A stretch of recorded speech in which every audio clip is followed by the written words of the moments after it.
Story time! For the past week and a bit, everyone's been asking, Kyle, what the fuck did you do to yourself? How did you break your leg? Let me tell you, this requires an outfit change just to really set the scene. So, chick, bam. So this isn't my actual rugby playing shirt, but it's very similar. So I play for the Toko Rugby Club.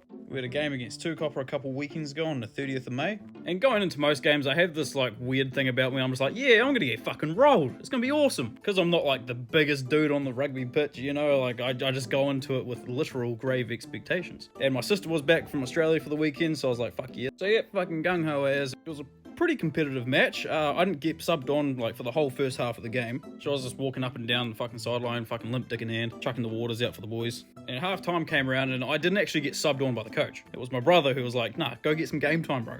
Fucking jump on. So yep, I was like, oh, sweet as, you know, the other winger needed to fucking come off and have a breather. All good. That's what we do rolling subs for. And not a lot happened. We were down in their half quite a majority of the time that I was on the field, which wasn't long. It was about 10 minutes or so. But in that time, I was fucking a champion. So we had a scrum out in front of the goalpost. I don't know what move we were going to be playing, so I was just standing, waiting, ready to, see what was going to happen. And because I was on the left wing, I'm usually playing on the right wing, but I was on the left this time. First fuck up. The back line was all the way out the right, so I was like, okay, sweet, they're going to pass it out there. Nope. Our first wife, Davery, made the switch. It's a fucking good move. He's a mean player. Halfback, pass it to him. I was like, oh fuck, he's coming my way. Shit. And I had I think it was 2 defenders on the Tukapa team, waiting on the try line to, smash me. Davery drew on a couple of defenders and then he passed the ball to me. Caught the ball, gunned it for the try line. And then I kind of stepped inward to try step the defender. And my knee buckled inward, which is normal. That's happened a lot to me. It kind of dislocates and relocates and it does that thing. But in that same movement, I got crushed by a very large bloke. Again, in that same movement, I was right by the try line and I put that fucking thing on the line. I got the try. But at the same time, I got crunched. And my knee was still inward. Snap, boom, gone.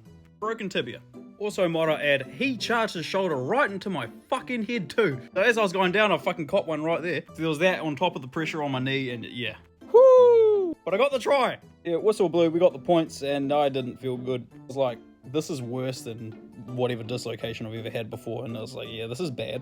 So I did my best to sort of crawl away from everyone. And then they just picked me up and put me on the sideline because they knew I was fucked. Yeah, put a bit of ice on it. And this picture here is just, I was happy I got the try, but fuck, yeah. So that is how it happened. My moment of fucking glory. Come at a cost. And this, my friends, is the cost. So that's what happened to the best of my knowledge. It was all a bit of a blur after that happened. And you know what the worst part of it all was? I didn't even get to have a fucking beer after the game because I got sent to hospital. The fucks. So in conclusion, got the ball, got squashed, got the glory, and I got surgery. Fuck! And yeah, obviously that's my rugby season done. So yeah, bugger. Go Toko!